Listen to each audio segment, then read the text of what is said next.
আচ্ছা, আমি আমি একটা প্রশ্ন করতে চাচ্ছিলাম। আপনি যে ওই যে দুইটা ছেলের মধ্যে একটা ছেলের প্রসঙ্গ কাটছেন, তো ওরা কি আপনার সাথে ঘুরতে আইসা ঘটনাটা ঘটছে? ঘুরতে এসে ঘটনাটা ঘটছে আমার সাথে। আচ্ছা, ঘুরতে রাজ দোলাবিলে দুইজনে নিয়ে ঘুরতে আসছিল, তাই তো?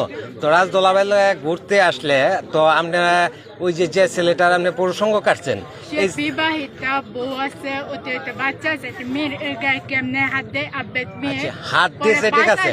আপনি বাঁচার জন্য প্রসঙ্গটা আপনি প্যান্ট পরা ছিল না লুঙ্গি পরা ছিল? প্যান্ট পরা ছিল।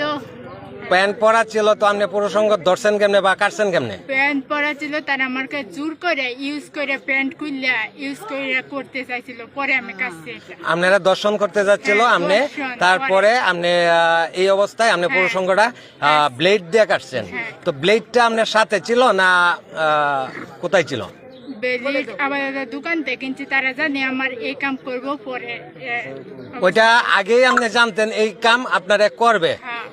তাইলে মানে মূলত আপনি জানেন আপনি এই কাম করবে, আপনি যেহেতু জানেন তাইলে ওনাদের সাথে আপনি গেলেন কেন? আমি তো আসতে চাইছি না, তারা আমার জোর করে হুমকির মুখে করে পরে আনছে। আমার বাসায় নাকি বিচার দিবে, যা আছে উল্টা পাল্টা বলবে পরে। আমার বাড়িতে যাইতে মানুষ আমার পারে, এবার এটার জন্য বুঝতে পারছি। আচ্ছা, প্রসঙ্গটা আপনি কাটার পরে আপনি কি পালিয়ে যাইতেছিলেন বা আপনার এখানে আটক করছে এরকম না, আপনি ইচ্ছাকৃত বসে আছেন? না, আমি পালিয়ে যেতে চাইছি, পরে আমার দুইজনে মিলে আবার ধরতে চাই, পরে কাটছে। যাই হোক, আপনি কাটছেন। আপনার এই যে ব্যাগের মধ্যেও দেখা যায় এখনো রক্ত রক্ত লেগে আছে, তাই তো? তো আপনি কাজটা কি আছে প্রসঙ্গ কাটাটা, এটা কি আপনার ন্যায় হয়েছে বা অন্যায় হয়েছে এটা বুঝতে পারছেন আপনি কিরকম? না, তারা দুইজনে আমার মিললে দর্শন করতে চাইছিল, পরে আমি এই কাজ করছি।